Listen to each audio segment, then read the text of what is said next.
നമസ്കാരം. നമ്മളിന്ന് integration trick ആണ്. 3 ക്വസ്റ്റ്യൻസ് ഉണ്ട്. വളരെ ഈസി ആയിട്ട് ഇതിനെ എങ്ങനെ ചെയ്യുന്നു എന്നുള്ളതാണ് പറയാൻ പോകുന്നത്. പിന്നെ നമ്മുടെ ഓൺലൈൻ ക്ലാസ് ഉണ്ട്, നിങ്ങൾക്ക് ജോയിൻ ചെയ്യാം. +2 സ്റ്റേ ആണെങ്കിലും +2 റെഗുലർ ആണെങ്കിലും നമുക്ക് ഫുൾ മാർക്കിൽ എത്തിക്കേണ്ട രീതിയിലുള്ള ക്ലാസ് ആണ് കിട്ടുന്നത്.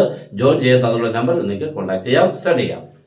Integral 2x by 1 plus x square, 3x square by 1 plus x cube, x cube by 1 plus x raised to 4. ഇതിനെല്ലാം പ്രത്യേകത ഇവിടെ 2 ആണ്, ഇവിടെ 1. ഇവിടെ കണ്ടോ, ഇവിടെ 3 വന്നപ്പോൾ ഇവിടെ 2, ഇവിടെ 4 വന്നപ്പോൾ ഇവിടെ 3, 1 ഡിഗ്രിയുടെ കുറവ്.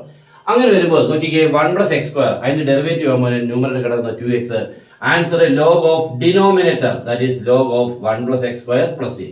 ഇവിടെയും 1 plus x cube ഡെറിവേറ്റീവ് ആണ് 3x square, therefore answer is log of 1 plus x cube. Okay, അതിന്റെയും ആൻസർ ആയി, സിമ്പിൾ ആയി. ഇതിനെ നോക്കിക്കേ, 1 plus x raised to 4 അതിന്റെ ഡെറിവേറ്റീവ് എന്ന് പറയുമ്പോൾ 4x cube ആ വേണ്ടത്, പക്ഷെ 4 ഇല്ലായിരുന്നല്ലോ ഇവിടെ. അതുകൊണ്ട് ആൻസർ വരുമ്പോൾ 1/4 log 1 plus x raised to 4 plus c. Okay, good bye.